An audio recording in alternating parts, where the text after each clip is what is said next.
আমি এখন আপনার ওয়ার্কার রোল ইন্টারভিউ নিব। শুরুতে বর্তমান ভূমিকা ও রুটিন নিয়ে প্রশ্ন করা হবে। প্রথম প্রশ্নটা হচ্ছে, আপনার একটি সাধারণ দিন বর্ণনা করুন।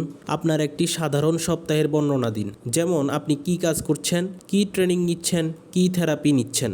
সকালে আমি ঘুম থেকে উঠে আর কি ফ্রেশ হই, খাবার দাবার খাই, ওষুধপাতি খাই। সকাল 8টার সময় শুরু হয় থেরাপি। ফিজিওথেরাপিতে যাওয়ার পরে সেখানে থেরাপি নেওয়ার পরে আবার অকুপেশনাল থেরাপি, তারপরেই আবার দুপুর হয়। দুপুরে খাবার দাবার খাওয়ার পরে গ্রুপ থেরাপি আছে। গ্রুপ থেরাপি নেওয়ার পরে প্রতিদিন গ্রুপ থেরাপি থাকে, আবার কিছু কিছু থেরাপি থাকে, ওই থেরাপিগুলো নিতে হয়। এইভাবে করতে করতে বিকাল সন্ধ্যা হয়ে যায়। এইভাবেই আমাদের এখানে দিনকাল চলে। আমি এখন পর্যন্ত এখানে কোনো ট্রেনিং নেই। 2 নম্বর প্রশ্ন হচ্ছে, এই মুহূর্তে আপনাকে কি কি দায়িত্ব পালন করতে হচ্ছে। আমি আমার ফ্যামিলিতে একমাত্র এই উপার্জনের ব্যক্তি ছিলাম, কিন্তু এখন তো অসুস্থ হইয়া যাওয়ার পরে তো আর কেউ আমার ফ্যামিলিতে উপার্জনের কেউ নাই। সামনে আল্লাহ দিলে যদি আমি সুস্থ হই, তাহলে আমার ফ্যামিলির হাল আমি ধরতে চাই। 3 নাম্বার প্রশ্ন হচ্ছে, আপনি এই দায়িত্বগুলো পালন করার জন্যে প্রতিটি দিন সাজাতে পারেন কি, পারলে কিভাবে। আমি অসুস্থতা হওয়ার কারণে কোনো কাজ আমি করতে পারি না, কিন্তু আমার ইচ্ছে আছে আমি সুস্থ হয়ে আমার ফ্যামিলির হাল ধরার। 4 নাম্বার প্রশ্ন হচ্ছে, আপনার মেরুরজ্জুতে আঘাত পাওয়ার পর প্রতিদিনের রুটিন স্বাভাবিক কার্যক্রম কিভাবে পরিবর্তিত হয়েছে। আমি অসুস্থতার কারণে প্রতিদিনের যে কাজ আছে সেই কাজগুলো আমি করতে পারি না। 5 নাম্বার প্রশ্ন হচ্ছে, অসুস্থ বা প্রতিবন্ধী হওয়ার পর আপনার দিনের কার্যক্রম ও দায়িত্বগুলো পালনের ক্ষেত্রে কিভাবে আপনাকে খাপ খাওয়াতে হয়েছে। আমি যখন সুস্থ ছিলাম তখন রাজমিস্ত্রির কাজ করতাম, মাটি কাটতাম, কিন্তু অসুস্থ হয়ে যাওয়ার পর তো আর এই সমস্ত কাজ এখন আর কিছুই করতে পারি না। 6 নাম্বার প্রশ্ন হচ্ছে, কোন কোন জিনিস সফলভাবে খাপ খাওয়াতে বা পরিবর্তন করতে পেরেছেন। আমি যখন অসুস্থ হই, অ্যাক্সিডেন্ট হই, তখন অনেক হতাশ ছিলাম, কিন্তু সিআরবিতে আসার পর যখন এখানে থেরাপি নিই, আস্তে আস্তে আল্লাহ দিলে একটু ইমপ্রুভ হইতেছে। মনের ভিতর আশা আছে যে আগে আরো সুস্থ হব এবং আল্লাহ দিলে আগের মতন সাবেক জীবনে ফিরে যাওয়ার আশা আছে। 7 নাম্বার প্রশ্ন হচ্ছে, আপনি কি কাজ করা মিস করেন। আমি আগে কৃষিকাজ করতাম, কিন্তু এখন অসুস্থতা হওয়ার কারণে তো আর করতে পারি না, এখন সেইটারে অনেক মিস করি। 8 নাম্বার প্রশ্ন হচ্ছে, এই মুহূর্তে কাজ আপনার জন্য কতটুকু গুরুত্বপূর্ণ, আবার কর্মজীবনে ফিরে যাওয়া আপনার জন্য কতটুকু গুরুত্বপূর্ণ। আমার ফ্যামিলিতে ইনকামের একমাত্র আমিই ছিলাম, এখন কাজে ফিরে যাওয়া অনেক গুরুত্বপূর্ণ আমার। 9 নাম্বার প্রশ্ন হচ্ছে, আপনি কি মনে করেন আপনার বর্তমান দৈনিক কার্যক্রম কি কাজে ফিরে যেতে সাহায্য করবে। এখানে আমি প্রতিদিন যে থেরাপি নিতেছি এবং দৈনিক কাজগুলো যে করতেছি, আমার ভবিষ্যতে স্বাভাবিক জীবনে ফিরে যেতে সাহায্য করবে। এখন আপনার আগ্রহ নিয়ে প্রশ্ন করা হবে। 10 নম্বর প্রশ্ন হচ্ছে, আপনার বর্তমান দায়িত্বগুলোর কোনটি করতে বেশি ভালো লাগে। এখানে আমি থেরাপি নিতেছি, এই কাজগুলো আমার অনেক ভালো লাগে। 11 নাম্বার প্রশ্ন হচ্ছে, এছাড়াও আপনি কি এমন কিছু করেন যা করতে ভালো লাগে, কার সাথে তা করেন। যখন আমরা সব রোগীরা একসাথে বাস্কেটবল খেলাধুলা আমার অনেক ভালো লাগে। 12 নাম্বার প্রশ্ন হচ্ছে, আপনার অবসর সময়ে আপনি কি করেন, কার সাথে। আমি অবসর সময়ে আমার ওয়ার্ডে এবং পাশের ওয়ার্ডে অনেক বন্ধু আছে, তারা সবাই একত্রিত হইয়া গল্প করি, তখন অনেক ভালো লাগে। 13 নাম্বার প্রশ্ন হচ্ছে, আপনি বিনোদনের জন্য কি করেন। আমি বিনোদনের জন্য একটু মোবাইল দেখি। 14 নাম্বার প্রশ্ন হচ্ছে, যে বিষয়গুলো উল্লেখ করলেন তা কতটুকু সময় বা কখন কখন করেন, যতটুকু সময় ধরে করেন তাতে কি আপনি সন্তুষ্ট। সকালে আমি থেরাপি নিই, বিকালে খেলাধুলা করি, সন্ধ্যায় বিভিন্ন ওয়ার্ডের বন্ধু বান্ধব একত্রিত হয়ে গল্প করি, এবং যে সময় পাই এটা ঠিক আছে। এখন আপনার বর্তমান সক্ষমতা বা দক্ষতা নিয়ে প্রশ্ন করা হবে। 15 নাম্বার প্রশ্ন হচ্ছে, আপনার বর্তমানে যা যা করা দরকার তা কি করতে পারেন, যদি না পারেন কতটুকু পারেন, কি কি সমস্যা হচ্ছে। আমি এখন মোটামুটি কাজ করতে পারি, কিন্তু হুইল চেয়ারে চলার জন্য আমার মোটামুটি একটু সাপোর্ট লাগে। 16 নাম্বার প্রশ্ন হচ্ছে, আপনি যা করতে চান বা করা প্রয়োজন তার জন্য কি আপনার প্রয়োজনীয় শারীরিক শক্তি আছে। আমার শারীরিক শক্তি যতটুকু লাগে তুলনামূলক আমার একটু কম আছে। 17 নাম্বার প্রশ্ন হচ্ছে, আপনি যা করা দরকার তার জন্য যথেষ্ট মনোযোগ, সমস্যা সমাধানের ক্ষমতা ও নিজের সিদ্ধান্ত নিতে পারেন। মোটামুটি পারি। 18 নম্বর প্রশ্ন হচ্ছে, আপনার কি কোনো ধরনের মানসিক সমস্যা আছে? যদি থাকে তাহলে এগুলো কিভাবে প্রভাব ফেলছে? আমার কোনো মানসিক সমস্যা নাই। 19 নম্বর প্রশ্ন হচ্ছে, এছাড়া অন্য কোনো সমস্যা কি আছে যা আপনার প্রয়োজনীয় কাজ করতে বাধা সৃষ্টি করে? আমার চলাফেরা একটু সমস্যা হয়।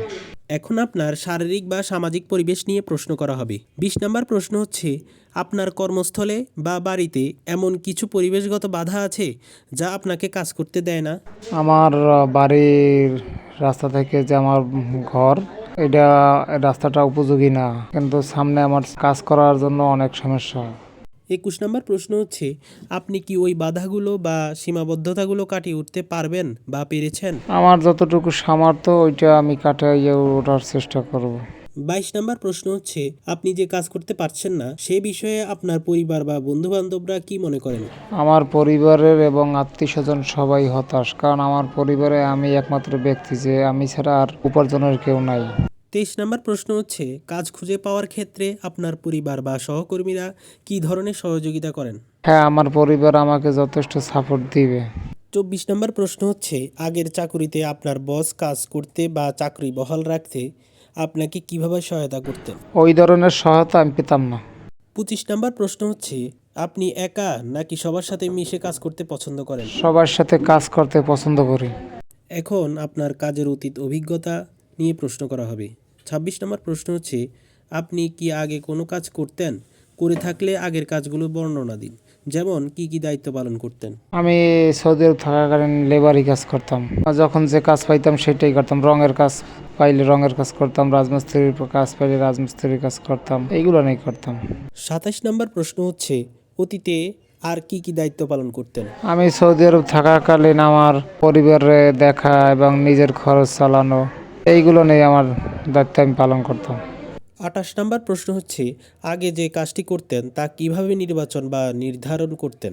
আমি আগে যখন যে কাজ পাইতাম সেই কাজই করতাম।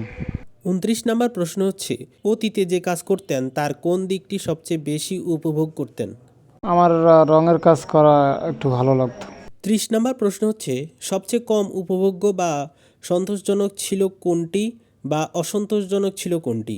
কী কারণে এটি অসন্তোষজনক ছিল? ছাদ ঢালাইয়ের কাজটা আমার ভালো লাগতো না। 31 নম্বর প্রশ্ন হচ্ছে, কাজের কোন দায়িত্বটুকু আপনি ভালোভাবে করতে পারেন বলে মনে করেন বা ওই দায়িত্বের জন্য গর্ববোধ করেন? আমি আমার সর্বোচ্চ দিয়ে কাজটা ভালো করার চেষ্টা করতাম।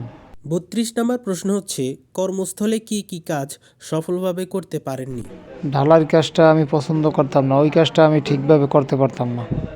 33 নম্বর প্রশ্ন হচ্ছে, কাজ করতে গিয়ে কখনো কি কোনো সমস্যা হয়েছে? হলে কিভাবে সমাধান করেছেন? না, আমার ওই রকম কোনো সমস্যা নাই। 34 নম্বর প্রশ্ন হচ্ছে, অতীতে কাজ করার ক্ষেত্রে কোনো প্রকার লক্ষ্য নির্ধারণ করে কাজ করেছেন কি? যেমন পদোন্নতি, উৎপাদন, ক্ষমতা ও অর্জন। আমি সব কাজ ভালোভাবে করার চেষ্টা করতাম। এখন আপনার অতীতে কাজের রুটিন নিয়ে প্রশ্ন করা হবে। 35 নম্বর প্রশ্ন হচ্ছে, সর্বশেষ যখন কাজ করতেন তখনকার একটি সাধারণ দিনের বর্ণনা দিন। আমি সকাল 5:30টার সময় ঘুম থেকে উঠতাম, উঠটা ফ্রেশ হইয়া বাড়ি কিছুক্ষণ কথা বলতাম, কথা বলার পরে 6টার দিকে কাজে যাইতাম। কাজ থেকে 4টার সময় আবার বাসায় আসতাম, আসিয়া গোসল টোসল করে ফ্রেশ হইয়া আমার পরিবারের সাথে আমি কথা বলতাম। কথা বলার পরেই ওখানে হোটেল আছে, হোটেলে যেয়ে নাস্তা পানি খাইতাম, খাওয়ার পর আবার বাসায় আসতাম। আসার পর রান্নাবান্না ছিল, ওই রান্নাবান্না করতাম, পরিবারের সাথে কথাবার্তা বলতাম, এরকমই আমার দিনগুলো কাটতো। 36 নম্বর প্রশ্ন হচ্ছে, অতীতে কাজ করার ক্ষেত্রে কোন কোন দিক বা অভ্যাস আপনাকে কাজ করতে সাহায্য করত? আমার মনোবলেই আমার কাজ করতে সাহায্য করতো। 37 নম্বর প্রশ্ন হচ্ছে, অতীতে কাজ করার ক্ষেত্রে কোনো কাজের রুটিন বা কাজের নির্দিষ্ট ছকবাঁধা ছিল? আপনি কি সহজেই সেই ওয়ার্ক রুটিন অনুসরণ করতে পারতেন? হ্যাঁ, আমার একটা কাজের রুটিন ছিল, সকাল 6টা থেকে 4টা পর্যন্ত কাজ করতাম। 38 নম্বর প্রশ্ন হচ্ছে, কি কি কাজের অভ্যাস আপনি পরিবর্তন করতে চাইতেন? আমি সময় মতন সব কাজেই করার চেষ্টা করতাম। এখন কাজ নির্বাচন এবং ভবিষ্যৎ কাজে ভূমিকা নিয়ে প্রশ্ন করা হবে। 40 নম্বর প্রশ্ন হচ্ছে, কাজ খুঁজে পাওয়া এবং কাজে নিয়োজিত থাকা আপনার কাছে কতটুকু গুরুত্বপূর্ণ? আপনি কি কাজ খুঁজতে ইচ্ছুক? কাজ করা আমার জন্য খুবই গুরুত্বপূর্ণ এবং আমি সেইভাবেই আগাচ্ছি। 41 নম্বর প্রশ্ন হচ্ছে, বর্তমানে কি আপনি কোনো প্রকার কাজ খুঁজছেন? কাজে ফিরে যাওয়ার ক্ষেত্রে নিজেকে কিভাবে প্রস্তুত করছেন? আমার মোবাইল সার্ভিসিংয়ের কাজটা শেখার অনেক ইচ্ছা আছে, আমি সেই দিকেই এখন আগাচ্ছি। 42 নম্বর প্রশ্ন হচ্ছে, কাজ খোঁজা বা কাজে নিয়োজিত থাকা আপনার কাছে এই মুহূর্তে কতটুকু গুরুত্বপূর্ণ ভবিষ্যতে? কাজে নিয়োজিত থাকাটা আমার জন্য অনেক গুরুত্বপূর্ণ। 43 নম্বর প্রশ্ন হচ্ছে, কাজ পাওয়া কী কারণে গুরুত্বপূর্ণ? কাজ পাওয়ার কম গুরুত্বপূর্ণ দিক কোনটি? কারণ ভবিষ্যতে আমার ফ্যামিলিকে আমার এই চালাইতে হবে। 44 নম্বর প্রশ্ন, কোন কোন বিষয়ে আপনাকে কাজ খুঁজে পাওয়া বা নিজেকে কাজে নিয়োজিত রাখা কঠিন বা কষ্টসাধ্য করবে বলে আপনার মনে হয়? সেক্ষেত্রে আপনাকে কি কি পরিবর্তন করতে হবে বলে মনে হয়? আর্থিকভাবে আমরা অনেক অসচ্ছল, এই জন্য কোনো কাজ খুঁজে পাওয়া আমার জন্য অনেক কষ্টসাধ্য হবে। 45 নম্বর প্রশ্ন, কি আপনাকে কাজ থেকে বিরত রাখবে? অর্থনৈতিক বিষয়টা আমাকে কাজ থেকে বিরত রাখতে পারে। 46 নম্বর প্রশ্ন হচ্ছে, কাজ খুঁজে পাওয়া ও কাজে নিয়োজিত থাকার ক্ষেত্রে আপনাকে যা যা করা দরকার সেগুলো কি করতে পারেন? না পারলে আপনার সীমাবদ্ধতা কি কি? মোটামুটি সব দিক থেকে আমার ইচ্ছা আছে, কিন্তু আর্থিক দিক থেকে আমি একটু সমস্যা আছে। 47 নম্বর প্রশ্ন, আপনি কি মনে করেন কাজ করার জন্য প্রয়োজনীয় শারীরিক সামর্থ্য আপনার আছে? হ্যাঁ, অবশ্যই আছে। 48 নম্বর প্রশ্ন, কাজ করার প্রয়োজনীয় মনোযোগ, সমস্যা সমাধানের ও সিদ্ধান্ত নেওয়ার ক্ষমতা কি আপনার আছে? হ্যাঁ, অবশ্যই আছে। 49 নম্বর প্রশ্ন, আপনার কি কোনো মানসিক সমস্যা আছে যা করতে বাধা সৃষ্টি করে? উদাহরণ দিন। না, আমার কোনো মানসিক সমস্যা নেই। 51 নম্বর প্রশ্ন, কাজ খুঁজে পাওয়া এবং কাজে নিয়োজিত থাকার ক্ষেত্রে আপনার কি ধরনের সহায়তা প্রয়োজন? হ্যাঁ, আমার একটু আর্থিক সহায়তা অনেক প্রয়োজন।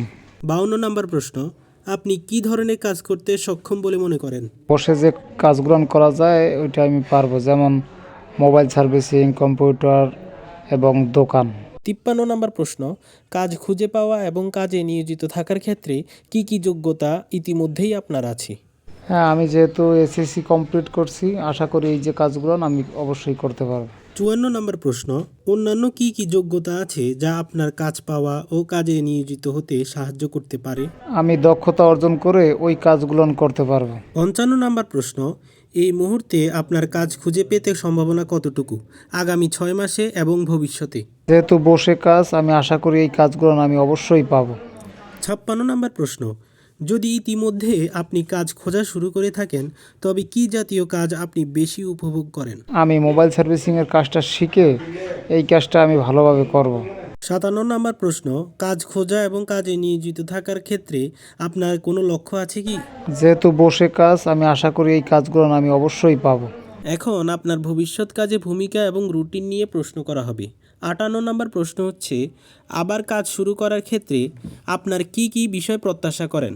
যেমন কাজের সময়সূচি, চাকরির ধরন, কাজের বর্ণনা, কাজের বিশেষ দায়িত্ব। আমি যেখানে কাজ করব, আমি যেহেতু এখন অসুস্থ, সেইখানে যেন সব ধরনের সুযোগ সুবিধা আমি পাই।